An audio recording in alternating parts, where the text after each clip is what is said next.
Enemy बीस present one piece. पिछले episode में हमने देखा किस तरह सभी पायरेट्स वन पीस के खजाने की खोज में निकल पड़ते हैं, जहां हम देखते हैं लूफी नाम के बच्चे को जिसके पास डेविल फ्रूट की पावर है और वो मिस अलवाइदा जो कि पायरेट्स की कप्तान है उसे कैसे हराता है। फिर हम नामी को देखते हैं जो मिस अलवाइदा के खजाने को चुरा के भाग रही है और कोबी और लूफी जोरो की तलाश में निकल पड़े हैं। एपिसोड 2 की शुरुआत में कोबी लूफी से कहता है तुम्हें पता नहीं है जोरो क्या चीज़ है। कहा तो ये भी जाता है जोरो इंसान नहीं एक डीमन है। फिर हम देखते हैं नेवी बेस सिटी जहाँ लूफी और कोबी जोरो को ढूंढ रहे हैं। कोबी लूफी से कहता है जोरो एक खतरा है, तुम उसे अपने क्रू में कैसे ले सकते हो। जिस पे लूफी कहता है मैंने अभी सोचा नहीं है, पहले मुझे उससे मिलना है। तभी हम देखते हैं मरीन्स का हेडक्वार्टर जिसे देख के कोबी बहुत खुश होता है क्योंकि कोबी का सपना है। लेकिन लूफी उस वॉल पे चढ़ के कहता है ज़रा देखूं कौन है वो डीमन। कोबी उससे कहता है वो ज़रूर प्रिजन में होगा। और तब हम देखते हैं रोरो नोवा जोरो को जिस पे कोबी डरा डरा कहता है ब्लैक हुड हरामाकी, यही तो है रोरो नोवा जोरो। लूफी कोबी से कहता है अगर हम रस्सी को खोल दे तो वो आज़ाद हो जाएगा। कोबी गुस्से से कहता है तू पागल है क्या लूफी। तभी एक छोटी सी बच्ची आती है और लूफी कोबी को शांत रहने को कहती है और वो जोरो के पास जाती है और जोरो को राइस बॉल दे के कहती है तुमने काफ़ी दिनों से खाना नहीं खाया, प्लीज़ इसे खा लो, इसे मैंने बनाया है। तभी मरीन्स के मेन गेट से 3 सोल्जर आते हैं और कहते हैं ताज्जुब की बात है तुम अभी तक जिंदा हो जोरो।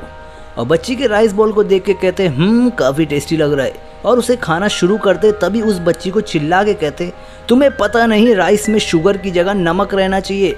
और फिर उसके राइस बॉल को लाश से मार के खराब कर देते हैं और अपने सोल्जर्स को ऑर्डर देते हैं इस बच्ची को बाहर फेंको। जिस पे सोल्जर मना करते हैं। तब वो कहता है तुम जानते हो ना मेरे डैड का गुस्सा। दरअसल ये कैप्टन मॉर्गन का बेटा है और कैप्टन मॉर्गन इस नेवी के हेड जिसकी वजह से ये सभी पे अपना हुक्म चलाता है।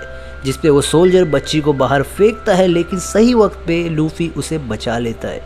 कोबी उस बच्ची से पूछ ही रहा होता है और हम देखते हैं लूफी जोरो के सामने खड़ा है और बोलता है तुम्हारी जगह अगर मैं होता तो भूख से मर चुका होता।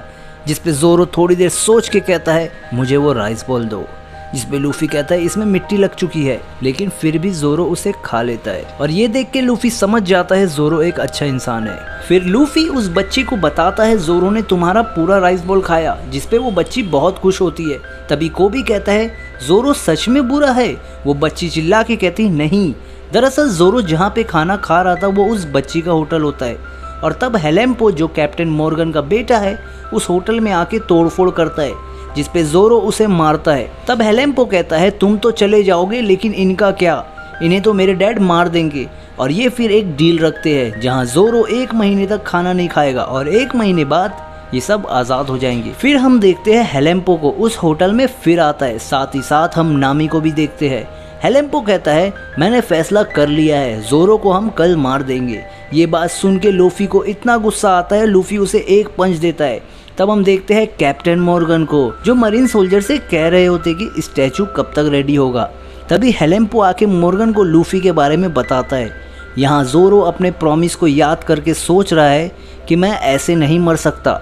लूफी आके जोरो से कहता है अगर मैं तुम्हारी स्वॉर्ड लाके दे दूँ तो क्या तुम मेरे क्रू में ज्वाइन होगे। और ये बात कहते ही लूफी अपने गम गम रॉकेट से उड़ता है जहां मॉर्गन का स्टैचू रेडी हो चुका है। तभी हेलेम्पो कहता है आपने अभी तक उससे बदला नहीं लिया। जिस पे मॉर्गन कहता है पता है मैंने तुम पे आज तक हाथ क्यों नहीं उठाया। और ये बात कहते ही हेलेम्पो पे एक पंच जड़ देते हैं और पूछते हैं वो गद्दार कौन था जो जोरो के पास आया था। मुझे उम्मीद है हेलेम्पो तुमने उसे मार दिया होगा। यहाँ मॉर्गन उस बच्ची के बारे में बात कर रहा है जो जोरो के लिए खाना लाई थी और ये सुनने के बाद वो अभी जिंदा है उसे तुरंत मारने का आदेश देते हैं। जहां लूफी हेलेम्पो की खोज में मरीन बेस आता है और देखता है यहाँ कोई नहीं है। वो गम गम रॉकेट से ऊपर की तरफ आता है और गलती से मॉर्गन के स्टैचू को तोड़ देता है। जी हाँ दोस्तों, जिस स्टैचू को इतने साल लगे बनने में उसे लूफी ने एक झटके में तोड़ दिया। और ये देख के मॉर्गन लूफी को तुरंत मारने का आदेश देते हैं। जहाँ लूफी हेलेम्पो से कहता है ओ मैं तुम्हें ही ढूंढ रहा था, मुझे जोरो की स्वॉर्ड चाहिए। और फिर हेलेम्पो को घसीट के लेके जाता है जहाँ पे हम नामी को भी देखते हैं जो कुछ ढूंढ रही है। लूफी को 3 स्वॉर्ड दिखती है और वो तीनों लेके जाता है। और यहाँ कोबी जोरो को छुड़ा ही रहा होता है और उससे ये भी बता देता है कि कल तुम्हें हेलेम्पो मार देगा और किस तरह लूफी ने हेलेम्पो को मारा। फिर हम देखते हैं मॉर्गन और उसके सोल्जर्स को जो कोबी और जोरो पे शूट ही करने वाले हैं और वो जैसे ही शूट करते हैं वहाँ लूफी अपने गम स्टाइल में इन्हें बचा लेता है और यहाँ पे हमारा एपिसोड 2 खत्म होता है। तो क्या लगता है दोस्तों, क्या ज़ोरो लूफी के क्रू में ज्वाइन होगा? जानने के लिए बने रहिए।